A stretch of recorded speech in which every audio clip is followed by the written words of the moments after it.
In a small village nestled between rolling green hills lived Mira, Arjun, and their son, Rohan. Their home was modest, a clay-walled house with a thatched roof, where the scent of jasmine from the courtyard mingled with the aroma of Mira's cooking. They were not rich, but their hearts were full. Arjun worked as a carpenter, crafting furniture with his calloused hands, while Mira sold homemade pickles at the local market. Rohan, their bright-eyed 8-year-old, was the light of their lives, always laughing, always curious. One evening, as the sun painted the sky in hues of orange and purple, Arjun sat Mira down. His voice was heavy. "Mira, I have to go to the city." Her heart lurched. Why? We can't survive like this forever. Rohan deserves better. Better schools, better opportunities. If I work in Mumbai, I can earn more. Once I save enough, I'll bring you both with me. Tears welled in Mira's eyes. But how long? A year. Maybe 2. I promise, Mira. I'll come back for you. She didn't want him to go. But when Rohan looked at her with hopeful eyes and said, "Papa will buy me a bicycle," she swallowed her fears and nodded. The first few months were bearable. Arjun called every Sunday, his voice crackling over the poor village network. He sent money, sometimes 2,000 rupees, sometimes 5,000. Mira saved every note, stitching them into the hem of her old sari for safekeeping. But then, the calls became shorter. "Mira, I'm busy. I'll call next week." Next week never came. The money stopped. Mira's hands grew rough from scrubbing clothes at the riverbank. She took up extra work, selling vegetables under the scorching sun, her back aching, her feet blistered. Rohan, now 10, helped after school, his small hands peeling potatoes for the street vendors. "Ma, when will Papa come back?" he often asked. "Soon, beta," she lied, forcing a smile.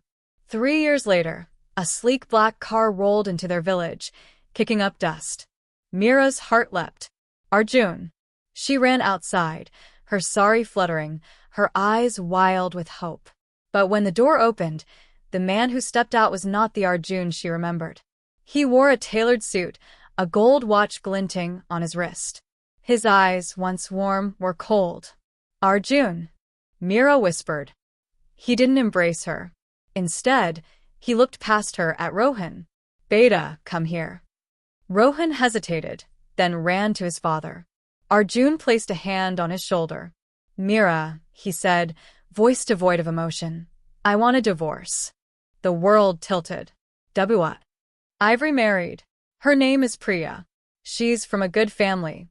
Mira's knees buckled. You promised." Arjun ignored her. He crouched to Rohan's level. "Son, do you want to come with me? I'll put you in the best school. You'll have everything." Mira's breath caught. No. No, he wouldn't. But Rohan nodded.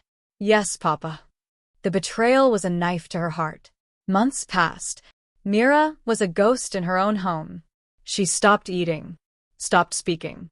The villagers whispered, "Poor woman, first abandoned, then betrayed by her own child."